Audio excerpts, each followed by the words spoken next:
เรียกควายนอนน้ำตัวใดกล้ากินตีบวกนอนเองคงภัยจะกว้างตัวใดบ่สนนอนแข่งกระด้างก็บ่มีตางหลีกพ้น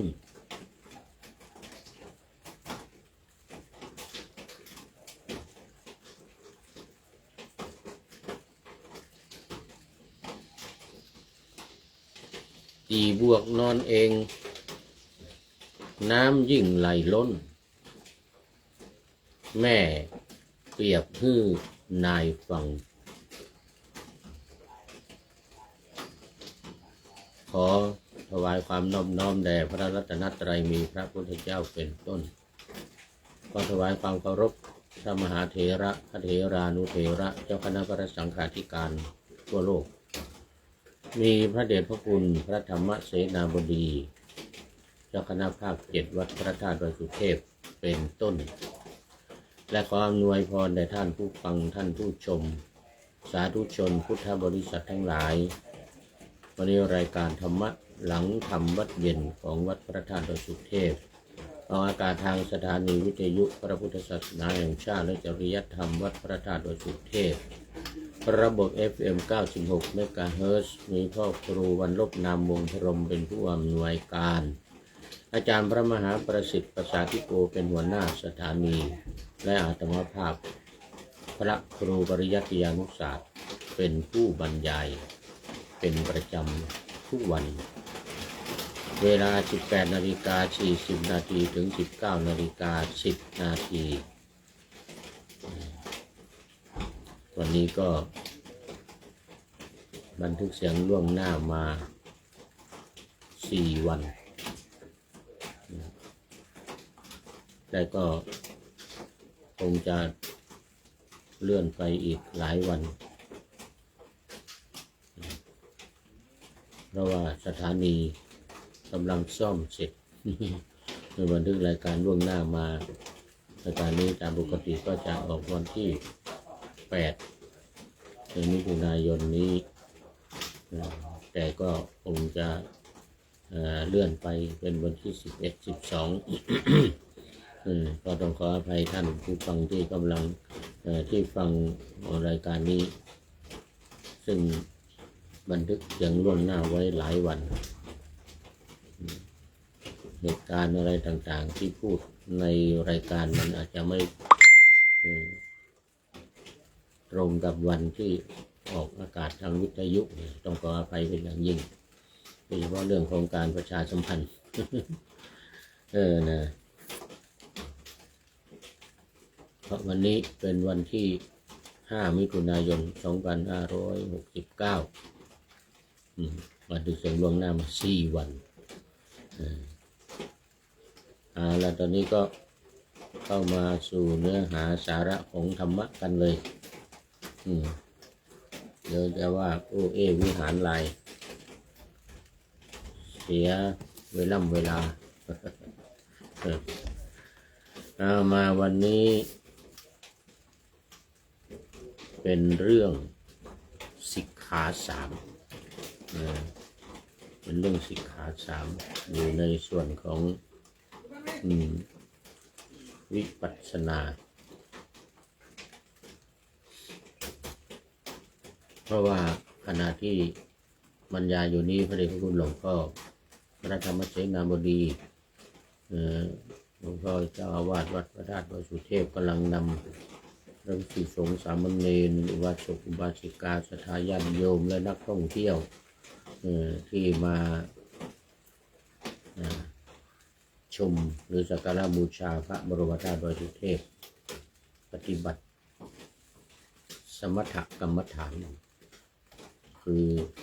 การทำจิตให้สงบเพื่อให้เกิดปัญญาเองและก็บรรลุธรรมเป็นเจโตวิมุตติหลุดพ้นด้วยใจส่วนด้านวิปัสสนาที่กำลังบรรยายอยู่นี้เป็นอุบายที่จะทำให้เกิดปัญญา ใครได้บรรลุก็จะเรียกว่าปัญญาวิมุตติหลุดพ้นด้วยปัญญาโอ้ตอนนี้ขอต้อนรับคุณโยมทิพวรรณสินธุวงศ์โอ้หลายวันแล้วไม่เข้ามา โมทนาโมทนา ตอนนี้ยังเป็นอาทิกัลยาณีเป็นผู้ที่มีความงามในเบื้องต้นได้แก่ศีลได้แก่ศีลวันนี้จะได้พูดถึงเรื่องของศีลสมาธิและปัญญาด้วยอยู่ในขั้นตอนของ FC ที่เข้ามาในรายการด้วย พอดีเลยเป็นเรื่องสิกขาสามหรือไตรสิกขา โมทนากับคุณโยมทิพวรรณสินธุวงศ์เป็นอย่างยิ่งนะวันนี้มาในติกานิบาตอังคุตรนิกายปริสุทธันตปิฎกเล่มที่20พระสูตรเล่มที่20ฉบับสยามรัฐนะหน้าที่307ข้อที่529เรื่องการศึกษาในพระพุทธศาสนา3อย่างใจความก็คือภิกษุทั้งหลายสิกขา3นี้สิกขา3เป็นอย่างไรคืออธิศีลสิกขาอธิจิตตสิกขาอธิปัญญาสิกขาก็คือศีลอย่างยิ่งจิตอย่างยิ่งแล้วก็ปัญญาอย่างยิ่งอธิแปลว่ายิ่งยิ่งด้วยศีลก็ได้ยิ่งด้วยจิตหรือยิ่งด้วยปัญญา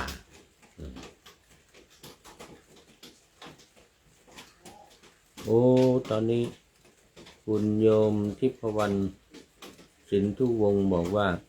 น้อมเรียนทราบส่งกำลังใจให้ลูกศิษย์ท่านพระอาจารย์กำลังสอบผู้ช่วยผู้พิพากษา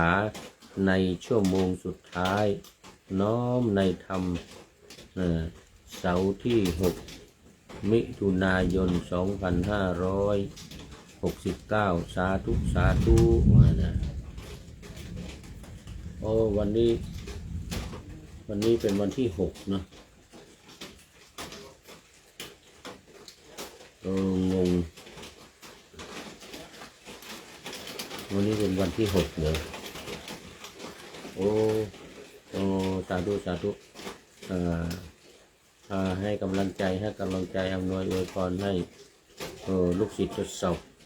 ผู้พิพากษาในชั่วโมงสุดท้ายวันนี้นะโอ้สาธุสาธุก็ให้ประสบความสำเร็จแล้วก็สอบผ่านผู้พิพากษาด้วย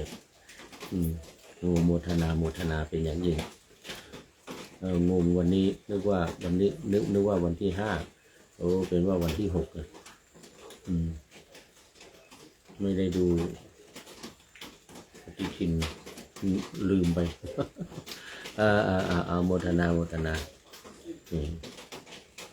ขอให้ประสบความสำเร็จ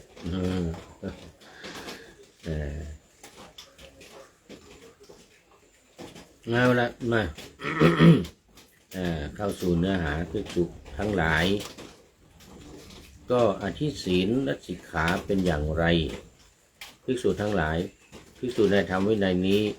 เป็นผู้มีศีลสำรวมแล้วด้วยการสำรวมในปาติโมกข์ถึงพร้อมด้วยอาจาระและโคจรเห็นภัยในโทษมีประมาณเล็กน้อยสมาทานศีลศึกษาอยู่ในสิกขาบททั้งหลายภิกษุทั้งหลายนี้เรียกว่าอธิศีลสิกขาก็หมายถึงว่าภิกษุที่สำรวมอยู่ในสิกขาบท227นี่เรียกว่าอธิศีลสิกขาคือถ้าปกติเราพูดกันว่าศีลสมาธิปัญญาก็จะหมายถึงศีลโดยทั่วไปอย่างญาติโยมก็ศีล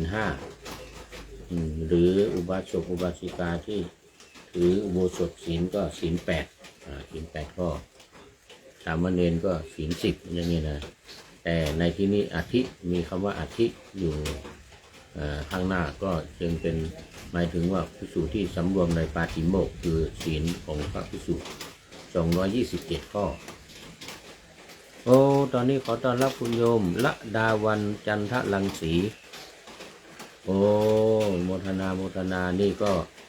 เป็นอาทิกัลยาณีอีกเหมือนกัน เป็นผู้มีความงามในเบื้องต้นนี่อธิศีลนี่อธิศีลสิกขาหรือศีลธรรมดาก็ได้นะโมทนาวันนี้พูดถึงอธิศีลก็จะต้องประกอบพร้อมไปด้วยอาจาระคือความประพฤติโคจรคือที่ไปเช่นไปบิณฑบาตเป็นต้นไม่ไปในตรอกซอกซอยในที่ไม่สะอาดในที่คับขันหรือมีเสียงดังหรือว่าที่ในที่ไม่เหมาะสมมีเสียงเพลงมีดนตรีเป็นตรอกที่กระทึกครึกโครมเป็นคล้ายๆว่าเป็นโรงหนังโรงละครอะไรที่มีคนสัญจรไปมาเสียงดังกระทึกครึกโครมอย่างนี้นะนี่เรียกว่าโคจรจะได้เห็นภายในโทษมีประมาณเล็กน้อยสมทานศึกษาในสิกขาบททั้งหลายภิกษุทั้งหลายนี้เรียกว่าอธิศีลสิกขาหมายถึงศีลโดยละเอียดของภิกษุสงฆ์ซึ่งมี227 ข้อโดยละเอียดนอกจากศีล 5ศีล 8ของญาติโยมนะภิกษุทั้งหลายก็อธิจิตตสิกขาเป็นอย่างไรภิกษุทั้งหลายภิกษุในธรรมวินัยนี้สงัดจากกามสงัดจากอกุศลธรรมทั้งหลายบรรลุปฐมฌานมีวิตกมีวิจารมีปีติและสุขเกิดแต่วิเวกอยู่เพราะวิตกวิจารสงบไปจึงบรรลุทุติยฌานมีความผ่องใสแห่งจิตในภายในเป็นธรรมเอกผุดขึ้นไม่มีวิตกไม่มีวิจารมีปีติและสุขเกิดแต่สมาธิอยู่เพราะปีติสิ้นไปจึงมีอุเบกขามีสติสัมปชัญญะเสวยสุขด้วยกายบรรลุตติยฌานมีพระอริยะทั้งหลายสรรเสริญว่าผู้ได้ฌานนี้เป็นผู้มีอุเบกขามีสติอยู่เป็นสุขเพราะละสุขและทุกข์และดับโสมนัสโทมนัสก่อนได้จึงบรรลุจตุตถฌานไม่มีทุกข์ไม่มีสุขมีอุเบกขาเป็นเหตุให้สติบริสุทธิ์อยู่ภิกษุทั้งหลายนี้เรียกว่าอธิจิตตสิกขาคำว่าอธิจิตตรงนี้หมายถึงว่าที่ประกอบไปด้วยองค์ฌานคือการเข้าฌานตั้งแต่ปฐมฌานปกติการเข้าฌานนั่นก็จะหมายถึงว่าการถือองค์ฌานที่1คือปฐมฌานการวิตกวิจารอย่างที่เคยพูดบ่อยๆเช่นการยกเอาหัวข้อธรรมข้อใดข้อหนึ่งขึ้นมาพิจารณาตัวอย่างเช่นในวิปัสสนานี่ขันธ์5รูปเวทนาสัญญาสังขารวิญญาณยกขึ้นมาพิจารณายกขึ้นมาพิจารณาเสร็จแล้วนี่อย่างเงี้ยเรียกว่าเข้าปฐมฌานไม่ใช่ได้นะไม่ใช่ได้ปฐมฌานนะเพียงแต่ปฏิบัติอยู่ในปฐมฌานคือวิตกกับวิจารวิตกคือการตรึกวิจารคือการตร ตรองนี่คือการพิจารณาตรึกนี่คือยกหัวข้อขึ้นมาเนี่ยทำไปเรื่อยๆทีนี้พอมันเกิดปีตินะเกิดปีติเกิดความสุขเนี่ยสองอย่างนี้ขึ้นมาเนี่ยอย่างนี้เรียกว่าได้ปฐมฌานคือต้องมีปีติและมีสุขเกิดขึ้นด้วยนะจึงจะเรียกว่าได้ปฐมฌานแล้วก็การได้ทุติยฌานเป็นยังไงคือมีปีติเนี่ยนะมีปีติมีความสุขมีปีติมีความสุขแล้วก็มีสติสัมปชัญญะมีความสงบเกิดขึ้นมีอุเบกขาอยู่ด้วยอันนี้เรียกว่าได้ทุติยฌานเพราะว่าวิตกวิจารหมดไปคือจะไม่มีการมาตึกมาตรองมายกหัวข้อนั้นข้อนี้ขึ้นมาพิจารณาไม่มีละเมื่อเกิดปีติกับความสุขแล้วก็อุเบกขาเสร็จแล้วอันนี้เรียกว่าได้ผ่า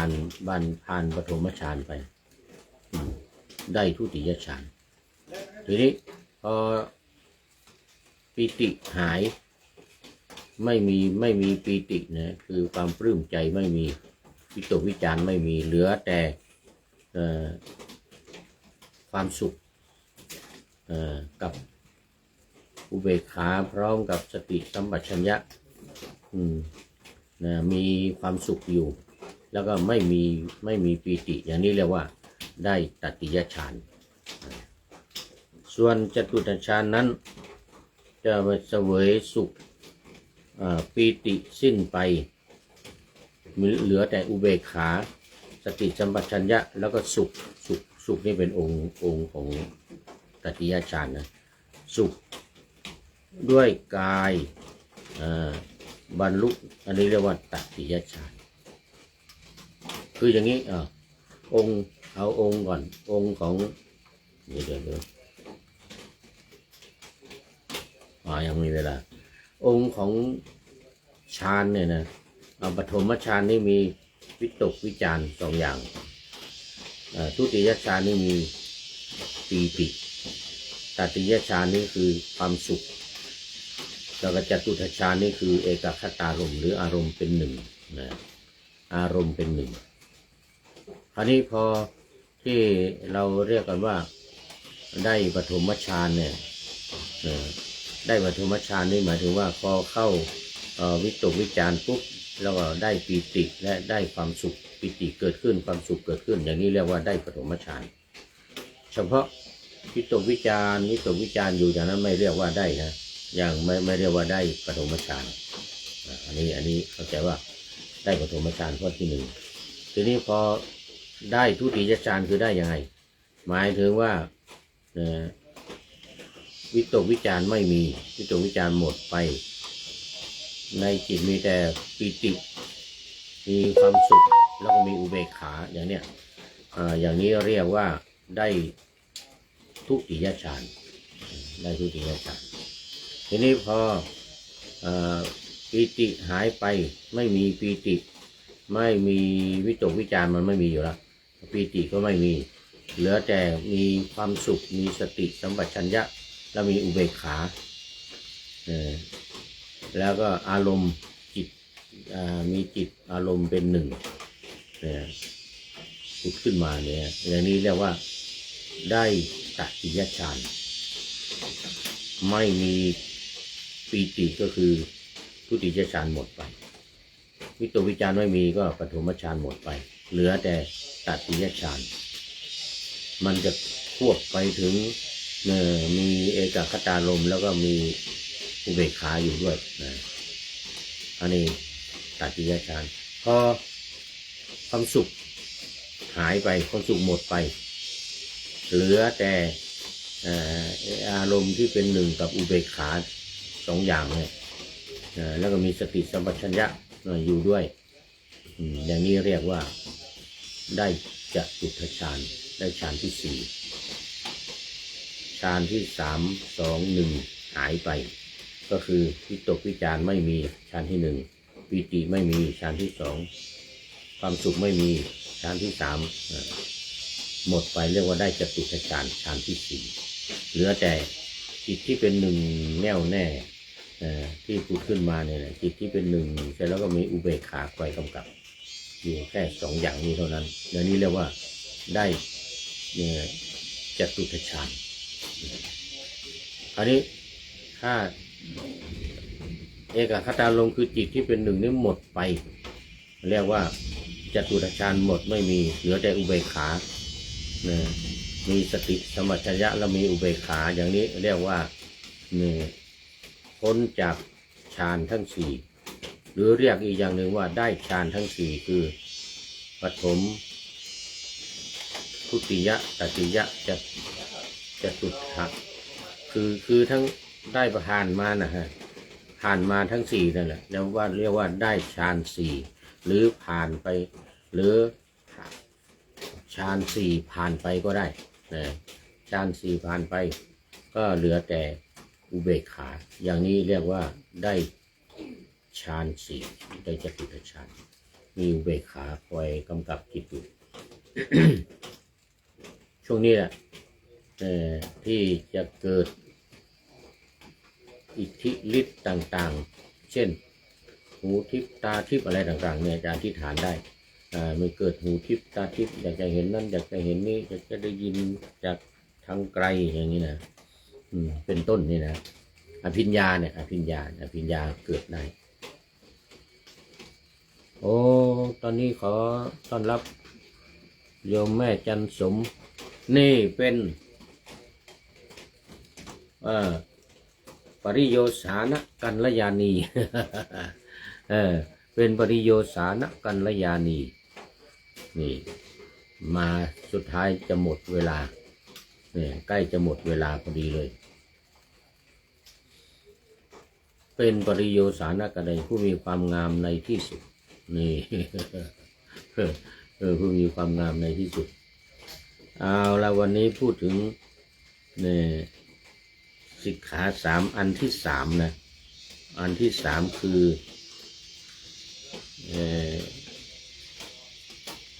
อธิปัญญาสิกขาอธิปัญญาสิกขาขอให้อธิจิตตสิกขาอยู่อธิจิตตสิกขานี่คือมีจิต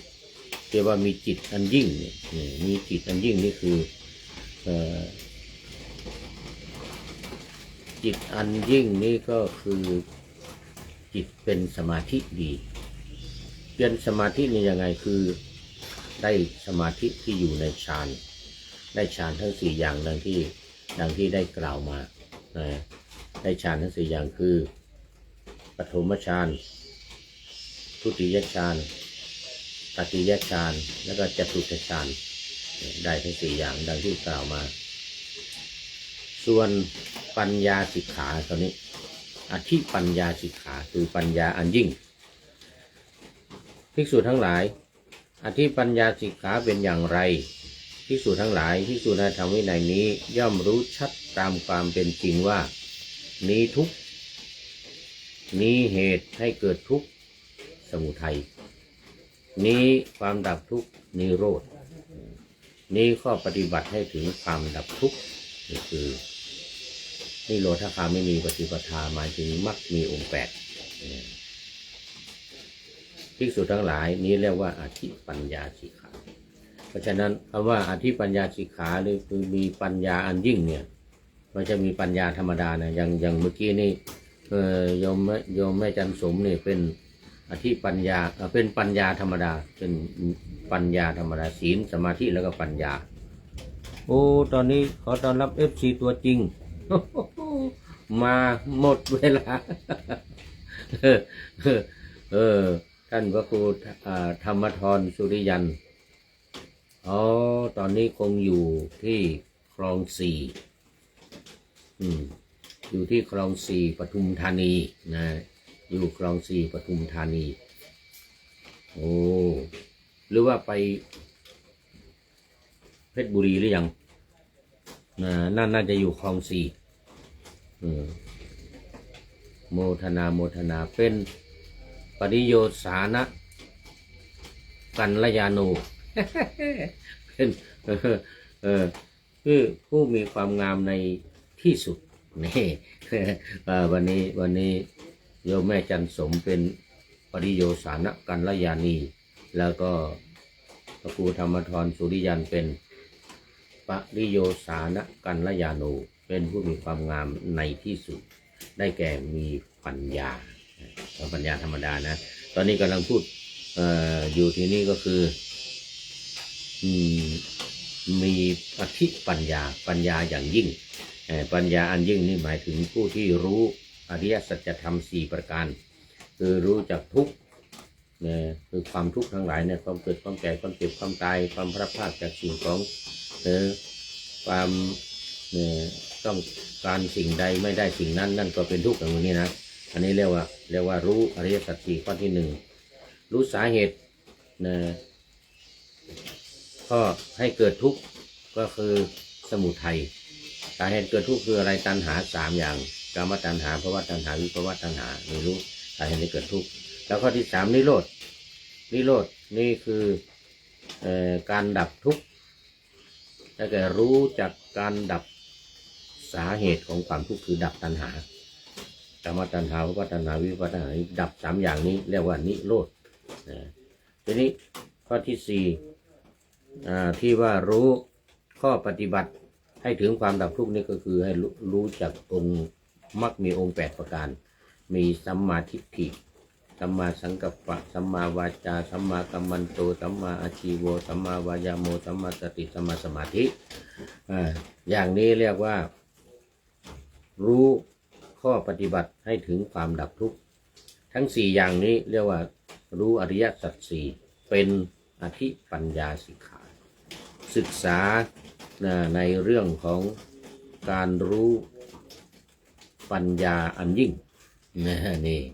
รู้ปัญญาอันยิ่งดังนั้นวันนี้ภิกษุทั้งหลายเหล่านี้แลเรียกว่าสิกขา3คืออธิจิตตอาธิศีลสิกขาอาธิจิตตสิกขาและอธิปัญญาสิกขา3อย่างเอาเราวันนี้หมดเวลา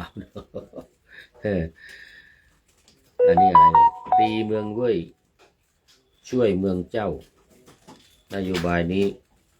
ใช้มาตั้งแต่สมัย3ก๊กโอ้นี่เสริมเข้ามาแล้ววันนี้หมด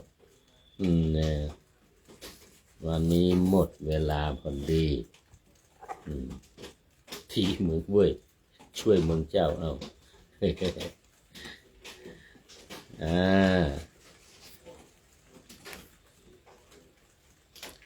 มาดูข้อคิดท้ายรายการวันนี้หน่อยเราโมทนากับ FC ตัวจริงท่านพระครูธรรมธรสุริยันสันตจิตโตแต่ว่าประกาศเสด็จตอนนี้ไปปทุมอยู่ที่ปทุมธานีไปดูแลงานที่พักสงฆ์ดอยสุเทพพระธาตุดอยสุเทพนะคลอง4 เป็นท่านสุดท้ายเข้ามาในรายการวันนี้โมทนาเป็นอย่างยิ่งข้อคิดวันนี้ได้จากอุทัยคำชุ่มอุทัยคำชุ่มนี่ท่านพระครูโกศลสุตตวิธานวัดพระสิงห์หลวงวัดพระสิงห์หลวงจังหวัดเชียงใหม่เป็นเขาเรียกว่าเป็นข้าวห้ำข้าวก้อมนี่ข้าวก้อมสั้นๆเพียบควายนอนน้ำตัวใดกล้าเก่งตีบวกนอนเองของไผ่จะกว้างหมายถึงว่าควายที่นอนน้ำนะตัวใดที่เก่งกล้าเนี่ยก็สามารถที่ว่าจะทำบวกเองบวกนี่ก็คือหนองน้ำเล็กๆที่ควายลงไปนอนเนี่ยนะภาษาล้านนาเรียกว่าบวกเฉพาะตัวของตัวเองเข้าไปนอนเท่านั้นเลยเรียกว่าบวกควาย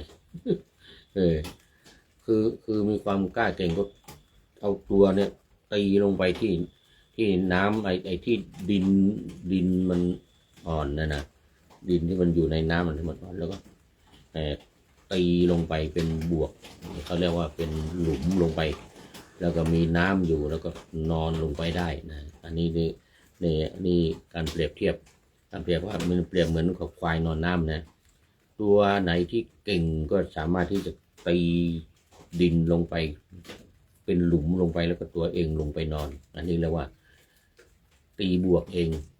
ตีหลุมเองแล้วเข้าไปนอนเองนะส่วนตัวที่ไม่แข็งแรงก็อาศัยตัวอื่นที่เขาทำไว้แล้วนะเวลาตัวอื่นลุกไปแล้วก็ทำไว้หลายๆที่ก็ไปนอนในบวกนั่นอย่างเงี้ยนะตัวได้บัดสนนอนแข่งกระด้างก็มามีทางหลีกพ้นนะตีบวกนอนเองน้ำยิ่งไหลล้นแม่เพียบฮื้อนายฟังอันนี้คือเปรียบเทียบให้คนให้คุณฟังให้ลูกฟังนะนายนี่นะหมายถึงว่าลูกบอกให้ลูกฟังว่าควายตัวไหนที่มันเก่งกล้าเนี่ยก็สามารถจะทำบวกเองหรือทำหลุมน้ำเองตัวที่ไม่สนใจ ไม่แข็งแรงไม่สนใจแล้วก็ตีบวกไม่ได้คือทำหลุมเองไม่ได้แล้วก็จะต้องไปนอนบวกที่คนอื่นทำก็อาจจะทำให้มันอาจจะเล็กเข้าไปนอนแล้วก็น้ำไหลออกหมดอย่างเงี้ยแต่ว่าถ้าตัวทำเองเนี่ยมันก็ทำใหญ่ได้ใช่ไหมแล้วก็มีน้ำอยู่ด้วยตัวเองเข้าไปนอนแล้วก็เย็นอย่างนี้นะไอ้ตัวที่ทำเองไม่ได้นี่ก็เข้าไปนอนในหลุมของคนอื่นอาจจะตัวเองใหญ่แต่หลุมมันเล็กน้ำไหลออกหมดอย่างนี้เป็นต้นนะเปรียบเทียบว่าคนเราเนี่ยก็ต้องแข็งแรงนะทำอะไรช่วยเหลือตัวเองได้อันนี้ขอบคุณท่านพระครูโกศลสุตวิธานชื่อเดิมอุทัยคำชุ่มในนามปากกาที่เขียนข้าวห้ำวันนี้ ขอบคุณเป็นอย่างยิ่งขออำลาพรากจากผู้ชมฟังที่เดินยืนนั่งนอนฟังทั้งหลายขอให้มีความสุขใจและกายสดชื่นสบายไปตลอดกาลนำเอาธรรมะไปปฏิบัติเพื่อให้กำจัดทุกข์ใหญ่ภัยพานคนเกิดตายในวัฏสงสารบรรลุนิพพานทุกท่านกันเถิดขอเจริญพร